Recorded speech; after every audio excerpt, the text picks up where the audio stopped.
Welcome to 7 news Telugu. Bulletin ముందుగా headlines. Assam valley fertiliser project భూమి పూజలో ప్రధాని మోదీ ప్రసంగం.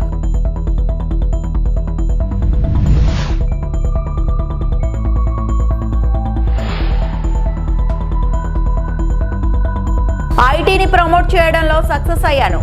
అప్పుడు మైక్రోసాఫ్ట్, ఇప్పుడు Google. AP CM Chandrababu.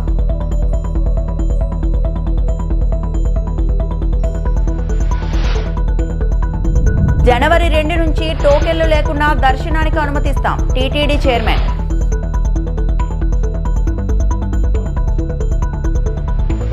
Assam valley fertiliser and chemical company limited ammonia urea project భూమి పూజ. ఈ కార్యక్రమంలో ప్రధానమంత్రి నరేంద్ర మోడీ మాట్లాడుతూ భారత రైతులు ప్రతి బ్యాగును సరసమైన ధరకు పొందేలా ప్రభుత్వం భారీ సబ్సిడీల ద్వారా యూరియా యొక్క అధిక ప్రపంచ ధరను ఎలా గ్రహిస్తుందో హైలైట్ చేశారు. ప్రధానమంత్రి రైతులను ఎరువులను వివేకవంతంగా ఉపయోగించాలని మరియు స్థిరమైన వ్యవసాయం కోసం నేల ఆరోగ్యాన్ని మరియు భూమి తల్లిని రక్షించడం యొక్క ప్రాముఖ్యతను నొక్కి చెప్పారు. और भाइयों बहनों, मैं आपको एक और बात बताना चाहता हूं. आपके हितों को लेकर हमारी सरकार बहुत ज्यादा संवेदनशील है. जो यूरिया हमें महंगे दामों पर विदेशों से मंगाना पड़ता है, हम उसकी भी चोट अपने किसानों पर नहीं पड़ने देते. बीजेपी सरकार सब्सिडी देकर वो भार सरकार खुद उठाती है. भारत के किसानों को सिर्फ 300 रुपए में यूरिया की बोरी मिलती है. उस एक बोरी के बदले भारत सरकार को दूसरे देशों को, जहां से हम बोरी लाते हैं, करीब करीब 3,000 रुपया देना पड़ता है. अब आप सोचिए, हम लाते हैं 3,000 में और देते हैं 300 में. ये सारा बोझ देश के किसानों पर हम नहीं पड़ने देते. విద్యార్థుల్లో నైపుణ్యాభివృద్ధికి ఏపీ ప్రభుత్వం శ్రీకారం చుట్టింది. క్యూబిట్ వైసర్ సంస్థలతో కలిసి క్వాంటమ్ ప్రోగ్రాం నిర్వహిస్తోంది. ఈ కార్యక్రమానికి ఇప్పటికే 50,000 మంది విద్యార్థులు రిజిస్టర్ చేసుకున్నారు. రిజిస్ట్రేషన్లో 51% పైగా మహిళలు, టెక్ విద్యార్థులు ఉండడం గమనార్హం.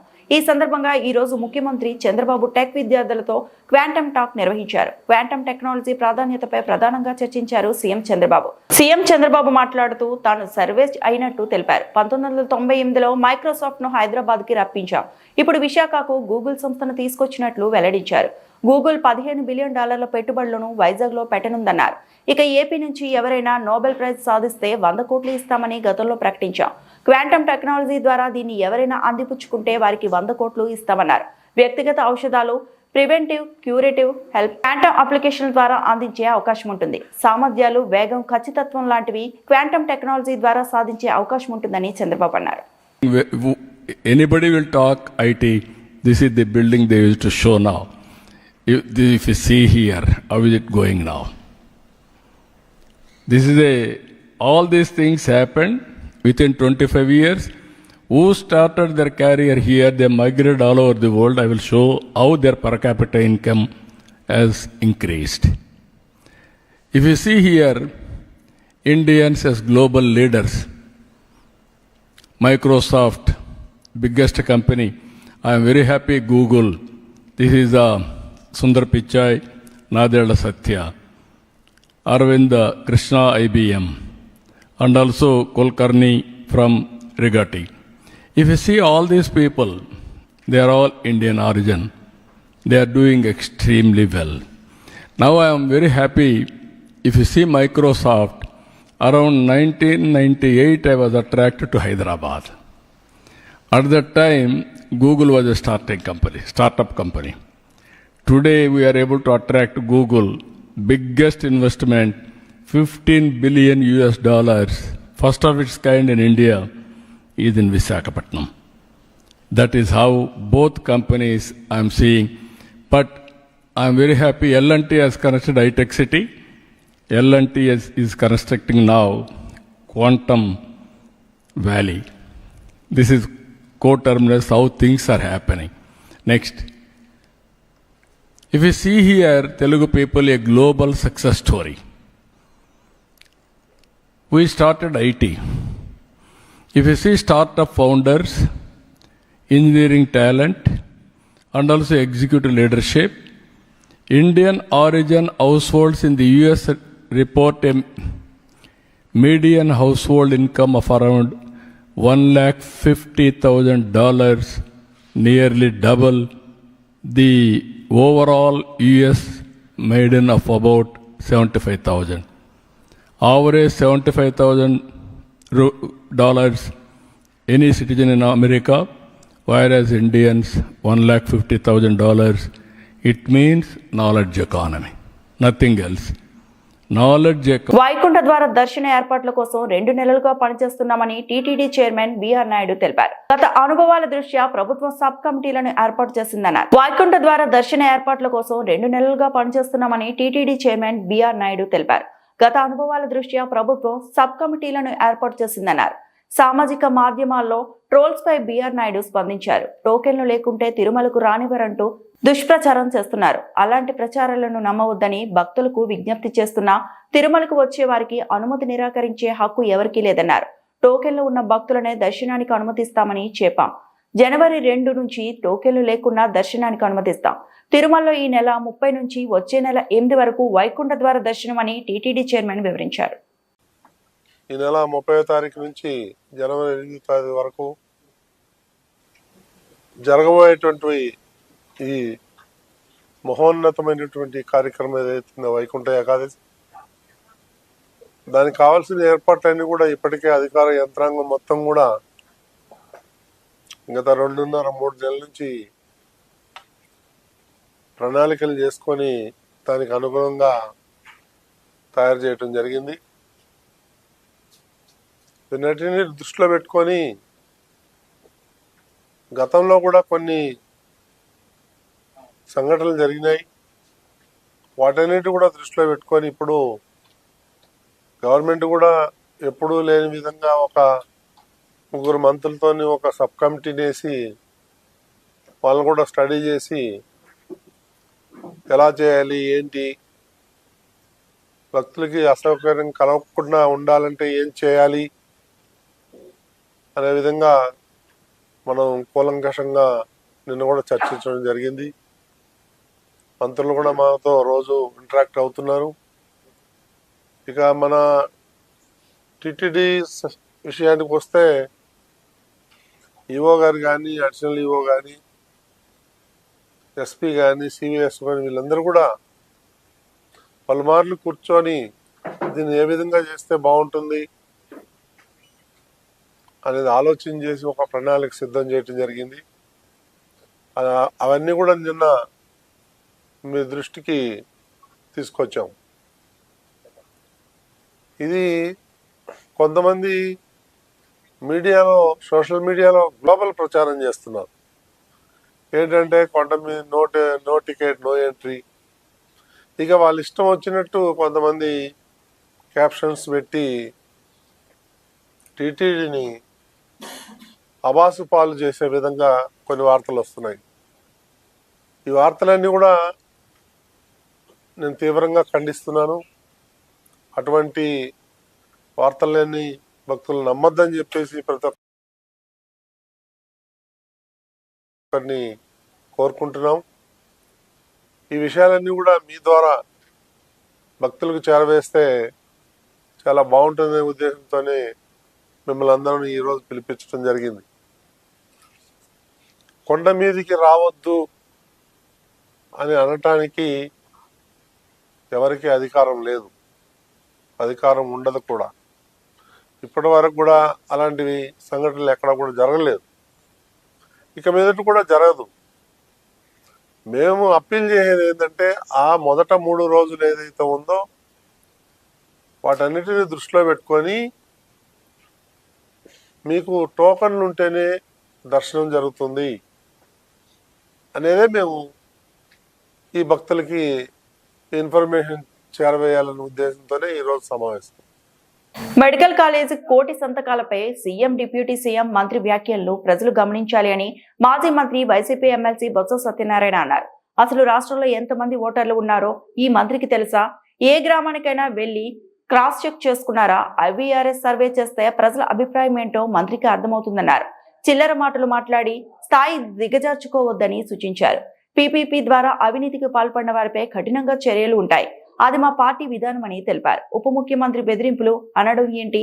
స్వార్థం కోసం PPPల ద్వారా లబ్ధి పొందిన వాళ్లపై కఠినంగా వ్యవహరిస్తామని బొత్స వార్నింగ్ ఇచ్చారు. ఆలోచన చేయాలా వద్దా?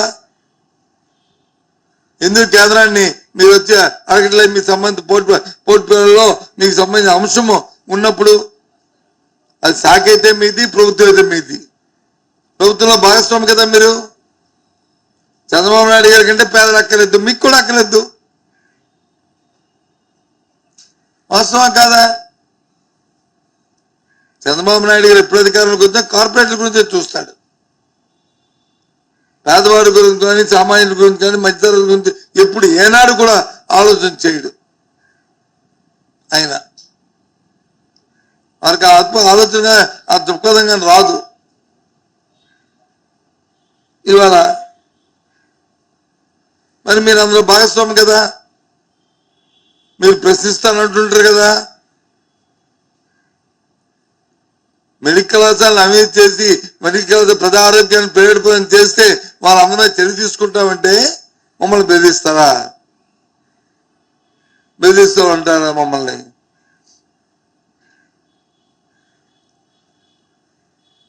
నాకు అర్థం అట్లే చూస్తున్నాను. జ్యోతిష్యాలు చెప్తారు ఏమనంటే మళ్ళీ పార్టీ అధికారంలో రాదని.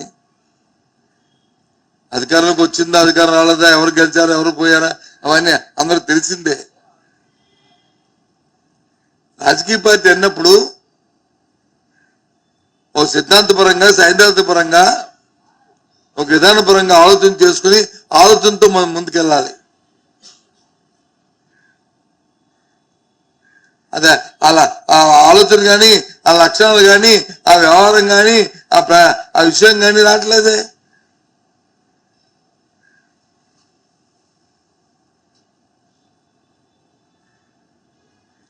ఈ రాష్ట్రంలో ఎక్కడ ఏం చేసింది చూసినా అవినీతితో నిండిపోతుంది. కింద స్థాయి నుంచి పై స్థాయి వరకు శాంతి భద్రతలు లేవు. కనీసం హాస్టల్లో పేద విద్యార్థులు చదువుకొని శుభ్రంగా భోజనం తిని, మధ్యాహ్న భోజనం తినే పరిస్థితి ఈ రాష్ట్రంలో లేదు.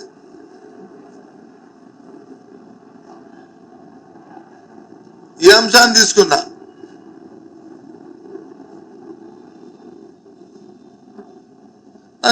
నిన్న మన స్పీచ్ చూసిన తర్వాత ఏమన్నా అనిపించలే. ఉక్రెయిన్ లో యుద్ధం వస్తారంట, ఇక్కడ వచ్చి యూరియా ధర పెరిగిపోయిందంట. నేను చెప్తున్న ప్రతి మాట విమర్శ అనుకుంటే మాత్రం పొరపాటు. అవగాహన చేసుకుని ఆలోచన చేసుకోండి. ఉక్రెయిన్ లో వస్తే ధర పెరిగిపోతే లేదు, దానికి డిమాండ్ పెరిగి కొరత వస్తే అది ఒక ఆంధ్ర రాష్ట్రానికి భారతదేశం అంతా రావాలి. మరి యూపీలో ఎలా దొరికింది?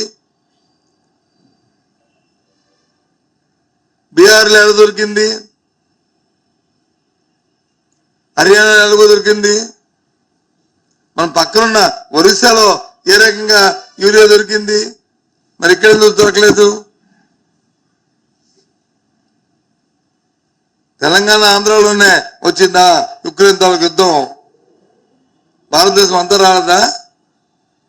అంటే రాజకీయ ఆలోచనతో, రాజకీయ కోణంలో ఎక్కడైతే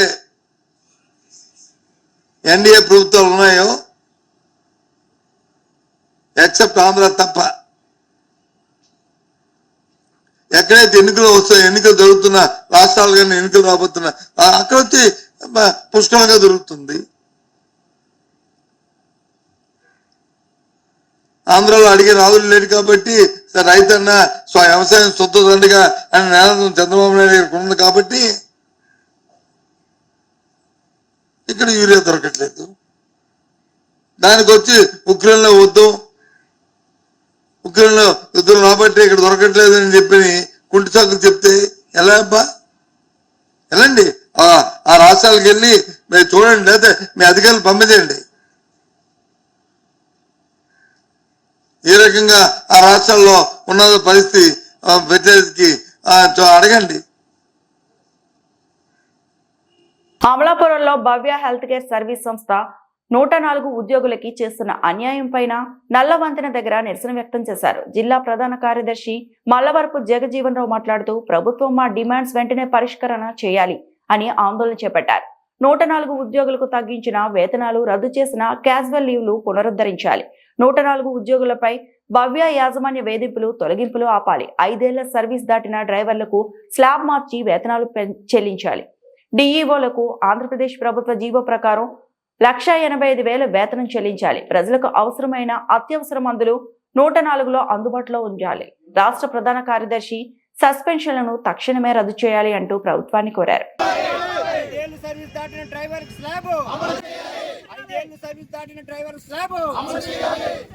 పేరు మలవరపు జగజ్జీవన్ రావు అండి. నేను డాక్టర్ బిఆర్ అంబేద్కర్ కోనసీమ జిల్లా 104 ఎంప్లాయీస్ యూనియన్ ప్రధాన కార్యదర్శిని. మాకున్న డిమాండ్స్, మొదటగా మాకు ఇదివరకు సంవత్సరానికి వచ్చి 15 క్యాజువల్ లీవ్లు ఉండేవి. ఆ లీవ్లు ఇప్పుడు లేవు, మీకు తీసేసామని చెప్పడం జరిగింది. అదొక ప్రధాన కారణం. అయితే అలాగే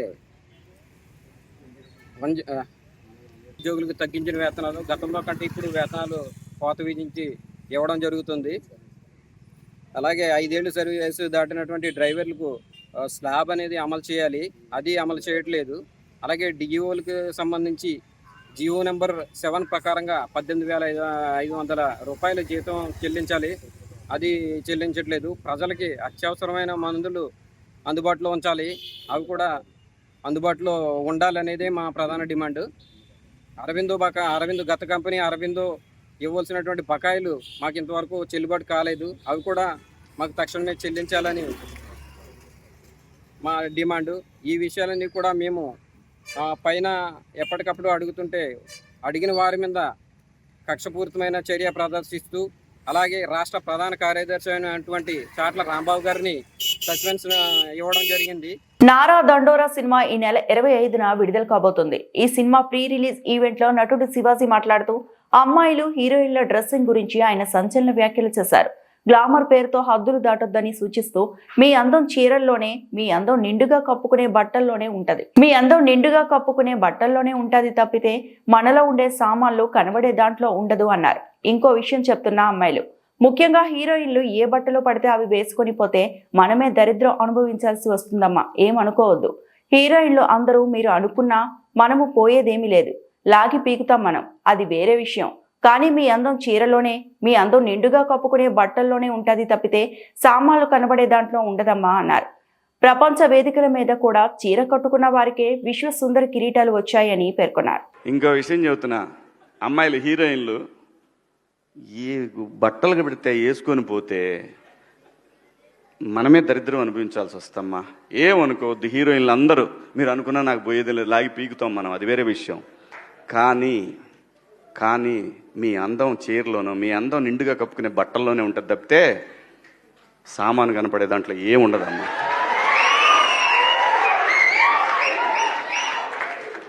అవి వేసుకున్నంత మాత్రాన చాలామంది చూసినప్పుడు నవ్వుతూ అంటారు, కానీ దేద్రముండ ఎలాంటి బట్టలు ఎందుకు వేసుకుని కాస్త మంచి వేసుకోవచ్చుగా, బాగుంటావు కదా అనాలనిపిస్తుంది, లోపల అనలేము.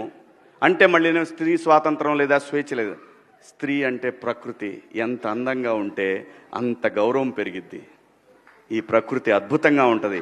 అలాగే స్త్రీ, మా అమ్మ చక్కగా ఎప్పటికీ గుండెల్లో కనపడతా ఉంటుంది, ఒక సావిత్రమ్మ కానీ, ఒక సౌందర్య కానీ. అలాగే ఈ జనరేషన్లో ఇంకా చాలామంది, రష్మిక, చాలామంది అమ్మాయిలు ఉన్నారు. వీళ్ళందరూ ఇంపాక్ట్ క్రియేట్ చేశారు కాబట్టి అమ్మటే చెప్పగలుగుతున్నాం. గ్లామర్ అనేది ఒక దశ వరకే ఉండాలా, ఇంతవరకు ఉంటే పర్లా, అది ఇక్కడికి రాకూడదు. నేనేవాళ్ళే కానీ చెప్పడానికి మళ్ళీ అందరు రేపు పొద్దున పెద్ద వాళ్ళంతా బయలుదేరతారు, మాకు స్వేచ్ఛ లేదు. స్వేచ్ఛ అనేది అదృష్టం. ఆ స్వేచ్ఛని కోల్పోవద్దు. మన గౌరవం ఎప్పుడు పెరుగుద్దంటే మన దేశ భాషల నుంచే మన గౌరవం పెరిగిద్ది. అందులో ప్రపంచ వేదికల మీదైనా సరే చీరగట్టుకున్న వాళ్ళకే విశ్వసుందర కిరీటాలు వచ్చినాయి. Thank you. ఈ వార్తలు ఇంతటితో సమాప్తం.